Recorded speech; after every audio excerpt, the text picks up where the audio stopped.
Nãy có cô ba hả? Có gì đốt nhang vô ông cố đi. Dạ. Từ hồi cái vợ tới giờ 20 mấy năm mới về đốt nhang cho ông cố á. Dạ, có vợ 20 mấy năm đúng luôn. Hồi xưa ông Sáu đúng. Ông Sáu lên đi hỏi vợ. Chú nữa, chú xuống nữa. Dạ. Chú đưa xuống nữa. Dạ. Dạ chú Tư, dạ. Coi truyền hình biết. Dạ. Có coi truyền hình. Bây giờ vô đi mà dạ. Có vợ lâu lắm rồi mới ông nội mày chết rồi kêu tôi thỉnh về ông cố. Dạ. Rồi đó, giống không? Cháu cố phải giống chứ. Không về đây là tại vì bà ba của con ở đây thôi. Không có dám vô thôi. Dạ thôi, không có dám vô. Rồi đó. Đâu cũng nói lúc nha nè. Dạ. Đây. Dạ đây. Dạ. Đó rồi ông ba đó. Dạ. Đây ông Sáu nè không? Ông Sáu. Dạ. Đây là trên có vợ là 25 năm mới về đốt nhang cho ông cố với ông Sáu. Dạ. Ông Sáu hồi xưa là đại diện cho ông nội. Dạ. Hồi xưa chú cũng có đi dạ. À chú có đi lần đó luôn hả? Có đi luôn. Dạ.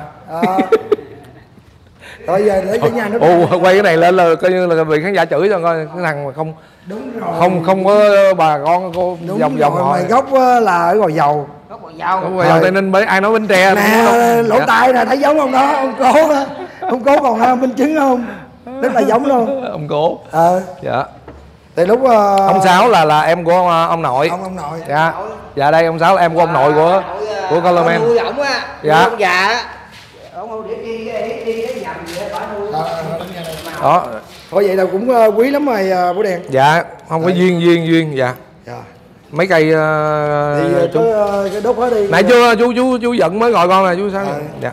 Dạ. 7 cây. Dạ thì có mấy cái ly lư mình rồi đó đi. Mà cây trên kia cao á. Dạ, 1 2 3 4 7 cây, dạ 7 cây đi. Sao? Rồi vậy cũng tại vì ảnh giờ anh yếu rồi. Dạ ba con giận yếu. Tạm biệt hồi năm 2018 á. Dạ. Lên đốt nhang cho bà Sáu. Dạ. Rồi tạm biệt nói thôi yếu rồi không có lên nữa. Dạ. Rồi sau này 2 năm Vũ Điền mới quay lại đốt nhang. Dạ. Ủa bà Sáu mất cái đây mấy năm hả? 2 năm mấy tháng rồi. Dạ. Còn ông Sáu là trước nữa. Ông Sáu.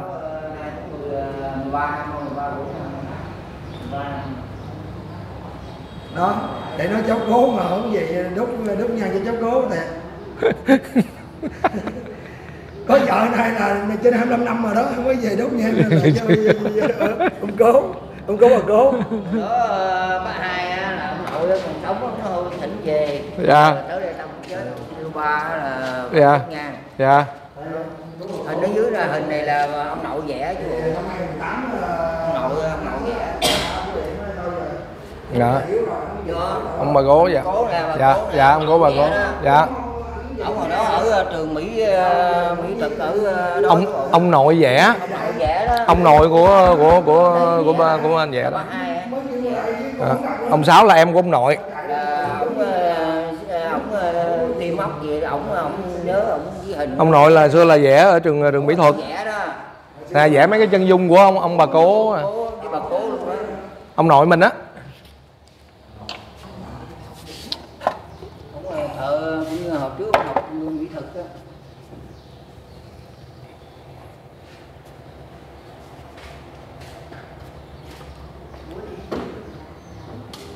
Có bà cố. Rồi có vợ này là trên 25 năm rồi đó. Bà từ lúc mà Vũ Điền có vợ là thỉnh ông cố về luôn á. Thỉnh ông cố về với ông cố đó ở Điện Kiếp. Rồi lúc đó là rồi sau đó giờ nó thôi giờ bà nội đến mắt là thôi giờ ba em của mình con tỉnh về đây. Tỉnh về đây là từ 6 đến giờ. Hồi xưa là hai cái tấm hình này là ở bên ở nhà. Ở ba Vàng Kiếp nhà mình á. Rồi sau đó mới thỉnh về đây. Yếu là không từ đất cháu lại qua để thờ giao về cho em ông Sáu đó ông Sáu là ông Sáu thỉnh về ông Sáu thỉnh về thờ rồi tới giờ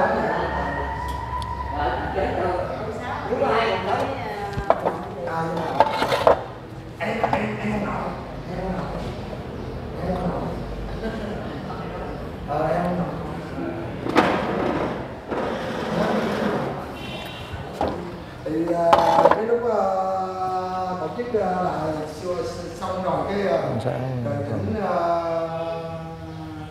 ông có bà cố về luôn.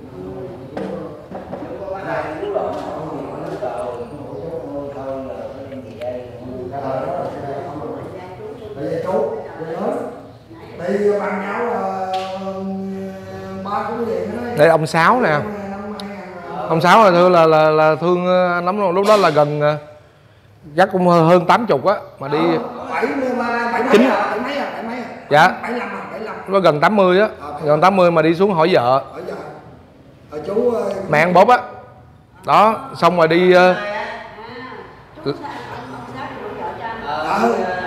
ông Sáu là đại diện cho lúc đó, tại vì bên ông nội bà nội đâu còn ai đâu. Thì sau ba sau mẹ là về trên ba trên mẹ là có ông Sáu với lại bà Chính là em của bà nội, còn ông Sáu là em ông nội. Đó là hai bậc trưởng thượng đó là đại diện đó. Ừ đó mà bà bể xô luôn đó. Xô đó cô gia vậy cô dâu và đốn dạ Khánh Mai. chú nhớ vừa xong rồi về quét nhà đầy đủ luôn á. Dạ. Quét làm dâu đó.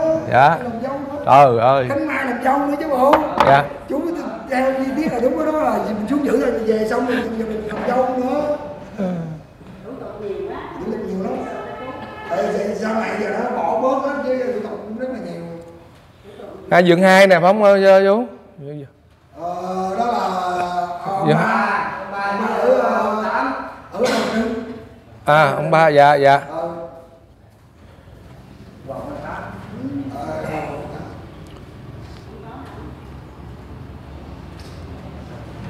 Đó. Rồi cái là ông Bảy chết hồi chống Pháp. Dạ. Thế này là trên 70 năm rồi. Okay. Dạ.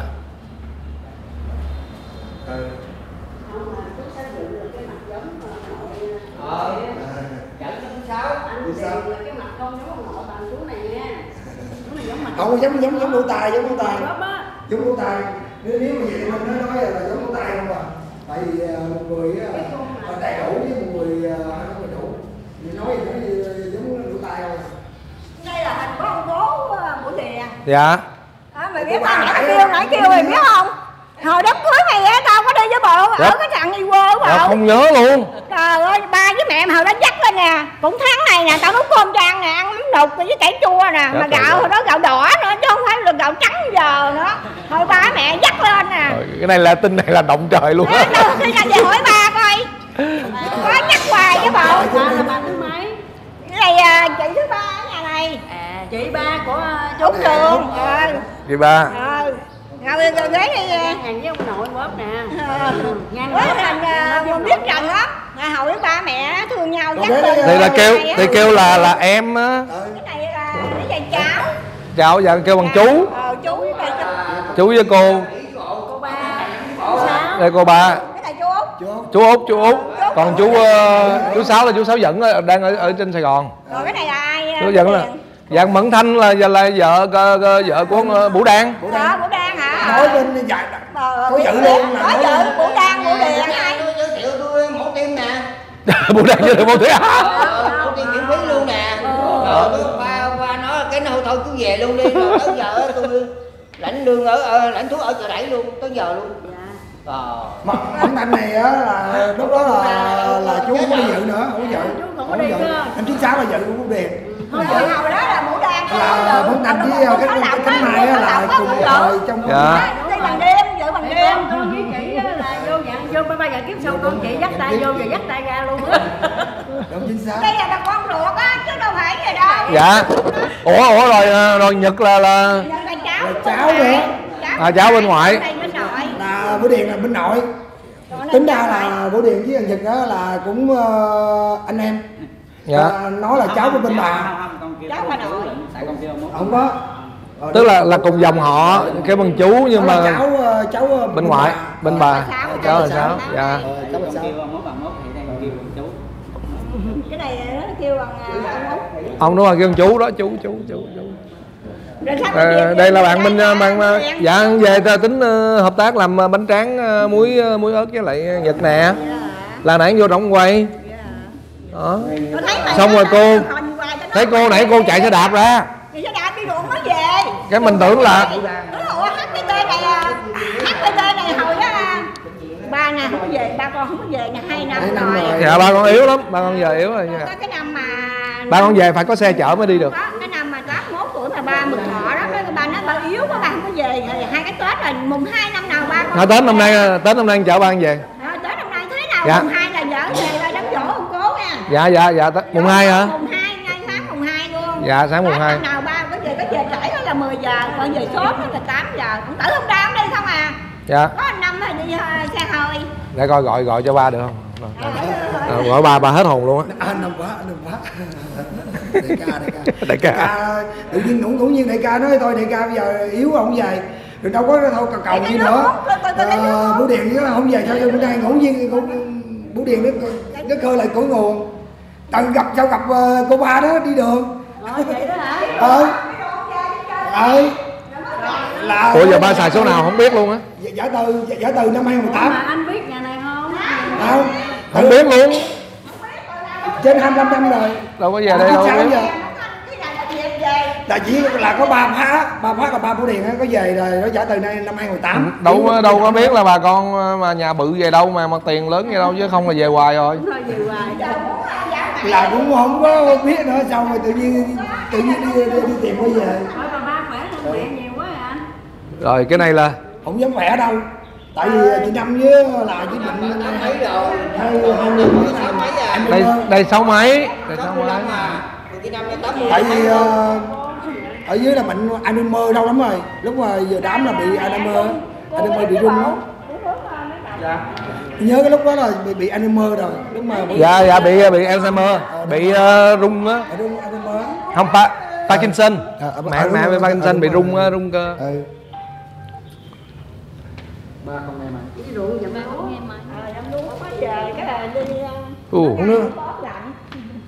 Hồi nãy thấy cô ba chạy tới mà cứ tưởng là tới mua vé số hay gì đó. Ngẫu nhiên mà ba phát là ba của Bố Điền nói rồi giờ yếu mà không có về nữa, không có về thăm ông nội nữa, mà cũng không có thôi giờ yếu rồi sao tự nhiên giờ cũng quay về. Đúng là bán bánh mì trên cũng là nói là nước đổ về ngồi lá rụng về cội.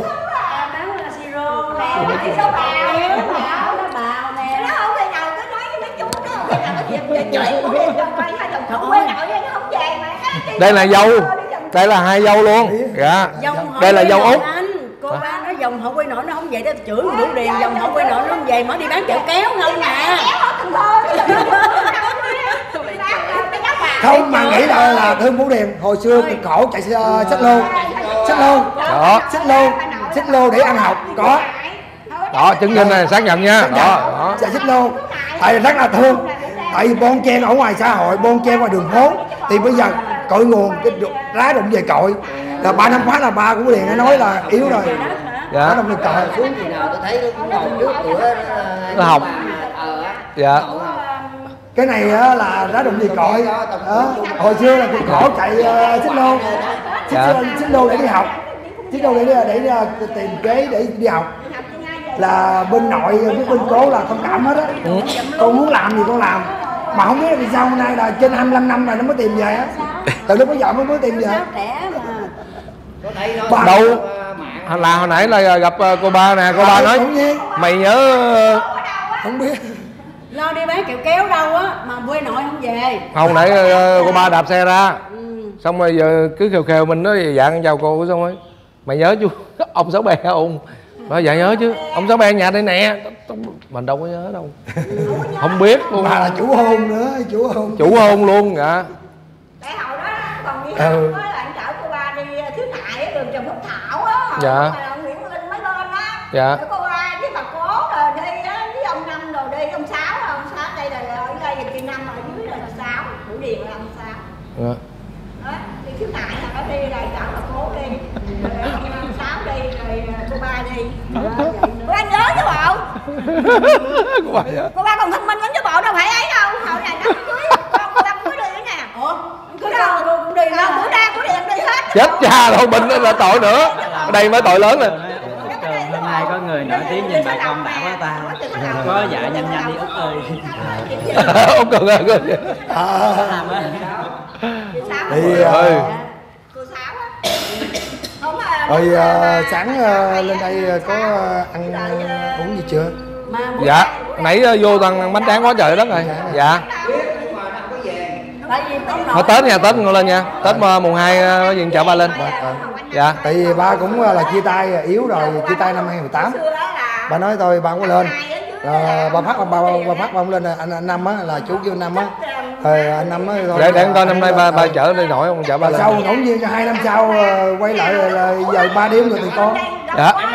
Hâm mộ anh có nào đó thấy anh lên YouTube mà giờ thôi ở đây sẵn gặp anh cái chúc anh năm mới rồi khỏe. Dạ cảm ơn. Em đứng ở đây em làm xe em thấy anh nói ủa sao giống như anh lên mấy cái YouTube Trấn Thành này kia cái ăn em hâm mộ anh ba nay gặp. Rồi cảm ơn. Chụp bộ hình đi. Rồi dạ vâng. Em thấy anh lâu lắm rồi mà bữa nay nói chung bữa nay nó có cơ hội gặp ở ngoài đời. Anh giờ Tây Ninh luôn hả anh? Dạ em ở thành phố mà tại chụp không anh nhảy vừa. Nhờ cô mà ba thì lấy được vợ đúng không? Để ra được anh Điền đúng không? Ba giờ ba nói có Anh bôi nữa đi.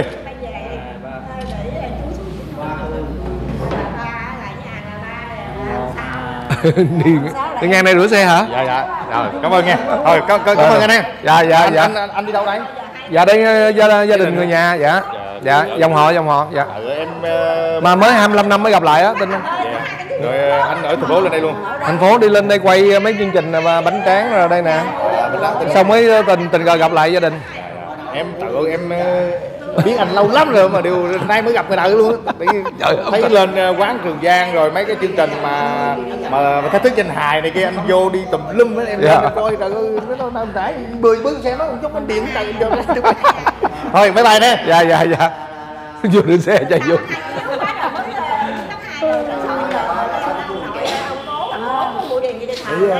Giờ chú còn chú đây về chú thờ con cháu rồi giờ ăn dỗ nó quậy hồn đó rồi bắt hai Trời ơi mấy chục năm vậy. Nói là cái mới thịnh hình của ông nội bà nội về là ông cố là cố Vũ Điền đó, đi về thờ từ đó tới giờ thờ đó là bắt hai còn sống luôn, bắt hai trai á. Bà nội là bà Hai Men đúng không? Thì bà ốm không biết tên. Bà nội sau này còn này bà nội trước nó bà nội là đơn mà mổ túi mặt á là bà nội có Vũ Điền ở chung với lại chị Năm rồi. Tức là nội trước là ông nội là nội sau. Nội sau. Ông nội là cũng đầu qua lắm. Nói chung là dòng họ Đỗ là hơi bị đầu qua. Giờ muốn đi tìm mã ông nội không? Bỏ ông cố không? Cũng gần dưới này nè. Dạ. Giờ đi ông Út Trường về ấy đi. Mã ông cố dưới này nè, ở dưới dốc này chút xíu à. Dạ. Bữa khác là Dạ hả? Hôm mùng 2 con xuống. Muốn mùng 2 cũng được, mùng 2 về cũng được. Mùng 2 thế nào vẫn thanh đồ vẫn thanh rồi. Vợ này tên nè, hồi đó vợ lớn tên gì? vợ lớn tên là Khánh Mai. Vợ lớn. Đây nè, con này nè bây giờ Dạ là hả? Dạ hả? Con này hả? Này là con Thùy Vân. Thùy Vân có làm ca sĩ, có làm diễn viên giờ. Nó làm người mẫu à. Dạ, người mẫu hả? Vậy. Vậy hả?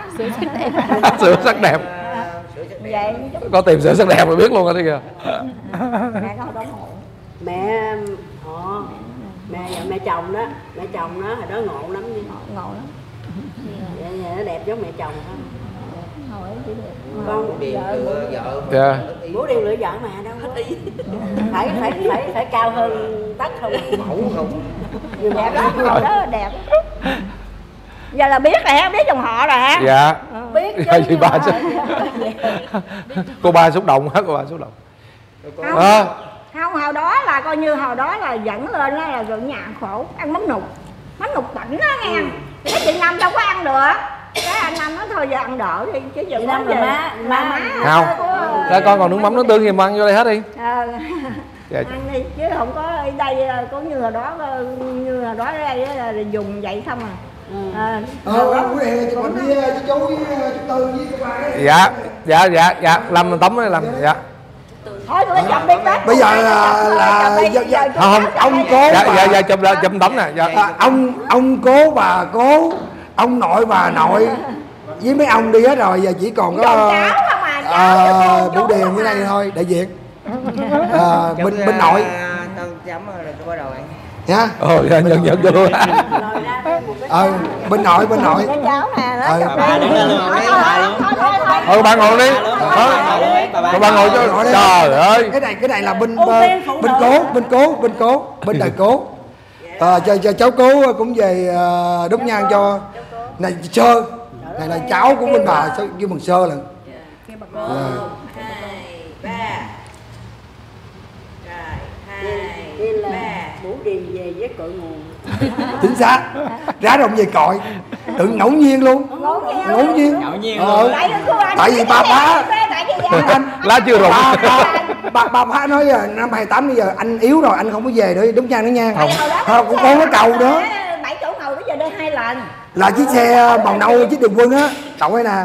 Thế anh nói tôi giờ anh già yếu anh không có về đốt nhang nữa. Thế thôi kệ mong nó giờ Bửu Điền giờ nó làm chương trình cũng hơi là mệt nhọc hay là bận bịu thôi không cầu nữa. Tự nhiên sau bữa nay rá đụng về cội nước đổ về nguồn. Mà sau bữa nay về là điều là tổ tiên đã sắp đặt rồi. Dạ đúng á, đúng chắc năm nay là đúng rồi. Sắp đặt cho về. Sắp đặt về. Ba yếu rồi mẹ không yếu rồi con cháu. Từ đó giờ coi nè. Lên bàn thờ hết rồi. Chứng kiến lên bàn thờ. Lên bàn thờ hết rồi.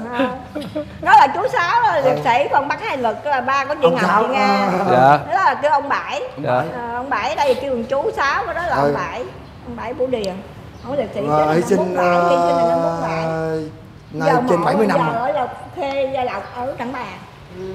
Nhà nước cũng móc mộ đàng hoàng. Hy sinh năm 47 là cũng hy sinh cùng năm với ông ngoại á. Năm 47. Dạ. Pháp. Là nếu mà tính ra thời cũng ông Kiệt với mấy ông cấm mà về cũng đi hết rồi. Thời hết rồi. Kiệt. Dạ. Ở đây về Tết mà về đây vui lắm nha. Tết đi về đây vui lắm. Dạ.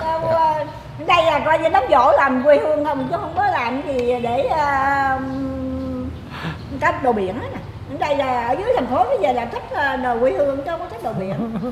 Rồi tới đây rồi xuống đốt nhang với cho ông cố bà cố dưới nữa. Dạ. Là từ đây xuống dưới là khoảng cây. Trần hồi nửa cái số à. Ở mặt tiền 5 mét. Mặt tiền luôn à, đường xe hơi vô được. Rồi Bửu Điền có được miếng đất nào ở đây không anh? Nếu cần cái gì thì về có được gì đâu. Dạ thôi chắc chạy xuống con thắp nhang dưới luôn đi xong rồi. Dạ. Tết xuống lại. Dạ. Rồi có bao la. Tại vì ông Sáu nó là tới 2.000 mét vuông. 2.000 mấy luôn á. Mặt tiền lớn luôn. Rồi đây. Để dự trù sau này á, hậu sau này. Đây con gửi đây là mấy cái sản phẩm nước của con á, của con. Dạ, có nước mắm nhĩ cá linh nè. Dạ. Rồi có nước mắm nhĩ cá cơm nè, các loại. Dạ. Ông Sáu là hậu thuẫn trong này, nếu mà tắt thế á, về ông Sáu cho miếng này là để gì không? Để hài cốt. Có đầy đủ. Làm đầy đủ hết trơn đó. Đó là bác Hai Gái á, là má của chị Ngọc chị Nga, nó khi nào á thôi bác nó về đây nằm chung với bà nội luôn, đi chung với về thôi giờ về đây với ông bà nội thôi giờ hả có quả tán thì đem về đây làm hết luôn. Nói chị Ngọc chị Nga không chịu, chị Ngọc chị Nga không chịu, nó khi nào có hạnh phúc đem về đây sẽ đổ biển ở Toronto ở Canada. Đổ xuống biển á. Hồi đó bác Hai á, bác Hai yếu quá, hồi đó bác Hai á là bác ba đó yếu quá, bác Hai Gái yếu cũng ba còn sống ba nói thôi chị có quả tán thì đem về đây thì con cũng làm cái đường nhà thờ đàng hoàng, coi như là cô chú cô bác em út rồi về hết nguyên một chỗ. Là chủ ông cố dưới này nè. Nhìn cô ba với giống cô sao không nhìn giống ba giống y ông nội á, giống ba. Sáu Lộc này giống hơn, bên đây giống hơn nè. Sáu Lộc tại không mất á, chứ không mất rồi tôi nghe chạy về đây luôn á. Dạ. Chú giống hơn nè, hai chú giống hơn. Nếu chị Sáu không ấy rồi chị nói sao? Dạ. Dạ. Dạ. Ông nội bóp á. Thầy dạo. Rồi giờ con cháu về không có gì để dùng tờ. Dạ, đó tụi con chạy về. Tụi con còn chạy về nữa, tụi con chạy về. Dạ. Dạ. Thôi bữa không con về nữa nè, em giờ làm với Nhật. Dạ.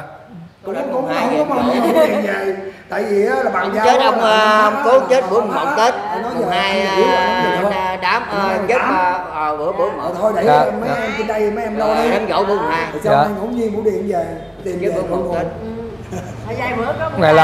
Cái này là ông bà dắt về đó, ông bà dắt về chứ không phải tự nhiên về được đâu. Tự nhiên mà cô ba đi cô ba gặp chứ cô ba đâu có liên quan. Hồi nãy mà cô ba không đi ra đâu thấy đâu, sao thấy mình được? Thấy cái xe HTT rồi nó nói gì chắc cũng thấy dòm chỗ Điền Quân rồi đứng để chờ coi nó đi quay ở đâu đây. Nó quay cho nhà tình thương tình nghĩa gì trong này. Ai ngờ lên vô quay với nhà Bánh Tráng con cháu. Bánh Tráng con cháu. Nhà tình thương tình nghĩa gì đây? Đây là ông Sáu và bà Sáu hồi xưa là chủ hôn đầu tiên cho Bửu Điện á. Dạ. Ở Vạn Kiếp á. 596. Còn cái này làm sao mà giống như cái tranh 2D vậy đó? Chân Dung làm cho ông Sáu giống tranh 3D ha, đắp nổi lên đẹp quá ha. Làm lâu lắm rồi. Thêu giống phải thêu nó đẹp quá. Là chủ hôn á, chủ hôn cho Bửu Điện 596. Nhắc lại chuyện. Dạ, hôm nay vui quá quý khán giả. Dạ, nhưng mà nhắc lại cho cháu đồ nhớ chứ nãy là cháu đâu có nhớ đâu. Dạ. Hồi đó là quên cái trang đó rồi. Đi trai cũng giàu hết rồi, có cô ba đây nghèo, cô ba nhớ hết lắm, ai bây giờ cũng giàu đi chào hết đó. Cô ba nghèo, cô ba còn đi bộ, cô ba còn đi xe đạp. Thôi cô ba thấy cô ba khỏe vậy ngon nè. dạ đi xe đạp mà khỏe đó cô ba, chứ đi xe hơi chi mệt lắm. Rồi một lát nữa rồi Bửu Điện lộ trình còn đi. Dạ bây giờ chạy Sài Gòn nha, tại chiều nay cũng có cái họp á. Dạ.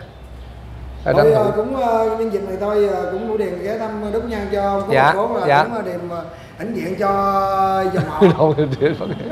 Dạ đâu có gì đâu, đây là còn mới xấu hổ nè. Trời ơi con cái gì mà đi coi như là 20 mấy năm á. Giờ có ai đó ông bà. Bà không á là ba bác nói là ba bác nói không về được nữa. Sao không có cầu Bửu Điện về, xong rồi tự tìm về. Ba bác nói yếu rồi, giờ anh 80 anh yếu, anh không về đóng nhang nha. Ông nội nữa là chung chung. Có cô ba làm tiền, có cô bảy thành đâu đấy. Nhà hàng dưới dạ. Bữa tổ chức thi sinh nhật đó. Có ông già của ông già của Vâng. À là ông ngoại có đến luôn hả? Ngoại đến là sinh nhật nội. Tôi có chụp hình. Bữa điện cho em mà em đang đi ra với anh ở ngoài. Mình đi liên tục mà mình đi. Vẫn thanh cho mấy đứa cháu rồi. Dạ hai hả? Mà con hai mà cũng đang nó tới 4 lần. Gốc Tây Ninh nha, chứ gốc Bến Tre lộn mình gốc Bến Tre. Bến Tre không phải tại công ty Điền Quân là rất nhiều nhân viên người Bến Tre nên là người ta cứ tự. Dạ quê nội là dạ quê nội là Tây Ninh. Dạ quê ngoại là Huế với Quảng Bình, Đồng Hới. Bây giờ cái tính theo cái bàn thờ gia tộc là Chắc Cú rồi. Dạ. Giờ xong hết rồi. Dạ. Giờ chỉ có đời cháu chích sau này thôi. Dạ. Tìm thì đến không tìm thì cũng còn lưu lại thôi. Dạ. Chứ không bao giờ để làm phai mất được một cái tổ tiên ông bà để lại. Dạ. Cái gì mất chứ không bao giờ để mất cái tổ tiên. Ông cố Bửu Điện còn họ đổ rồi. Họ đổ. Cố nội. Có nội còn ông cố họ đổ. Ông nội là ông cố ông làm việc thêm cho cộng đồng của Pháp á, mới đổi tên là họ Nguyễn. Họ đổ. Là lấy tên của ông nội là ông cố ông tên là Đỗ Văn Kỳ, lấy tên là Đỗ Văn Kiệt, là lấy tên con để đi làm việc. Ông chú Pháp mà hết biết. Đúng ra là tổng ông sự cố là tờ thơ thành phố Bưu Điện phố, ông chủ sự. Cái này mình cũng không biết luôn á. Chủ sự là tính ra nhắc là ông cố là có cái công với vào dầu với Tây Ninh đó, là dòng ra cái đoạn đường quốc lộ 2B á, là ông cố làm, ông cố đó là tấm công thì chấm công làm từ ở Sài Gòn cầu Sài Gòn Tân Giang cái cầu dầu. Nếu mà tính ra là chấm công á là ông cố là 130 tuổi rồi. Ông nội là Đỗ Văn Kiệt. Là Đỗ Văn Kỳ. Là sao đổi là Đỗ Văn Kiệt? Đỗ Văn Kiệt. Ông nội là ông cố là Đỗ Văn Kỳ. Ông cố là Đỗ Văn Kỳ. Ông cố mới lấy tên ông nội là Đỗ Văn Kiệt đi làm thêm nữa. Đúng ra là phải nhắc lịch sử á. Ít tuổi để mà không có về hưu á. Lấy tuổi Về hưu rồi ông lấy tên ba là Đỗ Văn Phát, tới đời con là Đỗ Văn Bửu Điền. là tính ra ông cố, tính ra ông cố của Bửu Điền là ghi danh á, lịch sử luôn á, làm từ cái đoạn đường từ Sài Gòn chợ lớn tới Nông Bên luôn á, là đi chấm công, làm trả tiền công, cắt cầu cống luôn tới Nông Bên luôn. Ồ. Đó là ổng á hả? Ừ. Đỗ Văn Kỳ. Đỗ Văn Kỳ á, là làm việc cho Pháp á. Hồi xưa là làm việc cho bưu điện. Chủ sự là cái giám đốc bệnh viện, giám đốc bưu điện của thành phố. Hồi đó Sài Gòn, Sài Gòn bưu điện thành phố là hồi đó ông Nậu làm là chủ sự á. Sài Gòn, hồi đó là chủ sự, gọi là Sài Gòn, là giám đốc á. Sài Gòn. Hồi xưa gọi là giám đốc là chủ sự. Tính ra là nhắc là cũng là lịch sử dần thôi, giờ chỉ có bưu điện có 3 rồi khỏi. Có bưu điện nó làm nên nổi tiếng ra nước ngoài luôn chứ đâu phải nổi tiếng. Làm nên kỳ tích rồi. Cũng không có dạ chưa. Học anh Văn ở bên Lan á, hai năm mấy năm thứ 2 rồi. Tính 21 dắt qua bên Bửu Điền. Dạ được. Dạ được. Nó cũng muốn ngành anh Văn. Dạ. Nó để theo Bửu Điền. Dạ được. Dạ. Giờ ở bên Văn Lan bên Bửu Điền nó ngồi rồi. Dạ. Gần công an của phòng cháy chữa cháy muốn nhà trọ bệnh. Mà tính ông cố nay là 130 mấy tuổi. Để mai mốt qua tao coi tao ấy có công ty Điền Quân ở gì Bình Điền á. Dạ. Bữa nào đi dắt qua. Tao có số điện thoại bị Vũ Đan rồi đó, đưa cho tao số điện thoại 1888. Là sinh năm 1888. lớn hơn Bác Hồ 2 tuổi. Mà bây giờ có điện nó đánh bóng tên của ông cố rồi nè. Đánh bóng tên ông cố. Dạ bả đó. Dạ. Đó, đánh bóng rồi hả? Ồ dạ. Đánh bóng của ông cố rồi. Ủa không có gì á. Không, không đánh đó. À đây nè, đúng rồi. Là quê quán là thị trấn Lái Thiêu, tỉnh Bình Dương. Quê quán là gốc là Lái Thiêu, Bình Dương. Rồi xong sau này mới về đây, về Tây Ninh đúng không? Dạ, dạ, dạ. Rồi vậy đó, mình đúng rồi, vậy mình đúng rồi. Chặt Chiếc Bà Triệu, chặt Chiếc Bà Triệu. Sau nữa là già yếu là ông Sáu mới tỉnh về Tây Ninh. Dạ, dạ, dạ. Ồ, tức là từ Lái Thiêu Bình Dương rồi xong. Dạ quê mình là, gốc mình là quê quán là Lái Thiêu Bình Dương rồi xong mới về tại Tây Ninh rồi xong rồi vào Tây Ninh rồi. Không, bữa nay mới biết luôn thiệt. Ôi cái chuyện này thật sự là nó giống như là một cái duyên của ông bà đưa về đó nha quý vị các bạn, thật sự luôn. Hôm nay nãy mình cũng nhanh tay mình bảo là bạn Sang quay lại con, chứ có nhiều khi có nhiều cái thông tin hay mình không biết, thật sự luôn. Bữa nay mới biết gốc gác luôn á, chứ không biết luôn á. Đâu có biết ông cố ông rồi đâu biết ông cố là chủ sự Sài Gòn đâu biết đâu. Tại hồi Pháp biết rằng nó làm cho Pháp. Dạ. Ông già tôi ở Lái Thiêu Tây Ninh mà một bên đây là Tây Ninh, bên kia là Lái Thiêu. Ở Tây Nam Tây Tiền này nhiều tiếng nè. Dạ. Lái Thiêu. Bên đây là Tây Ninh.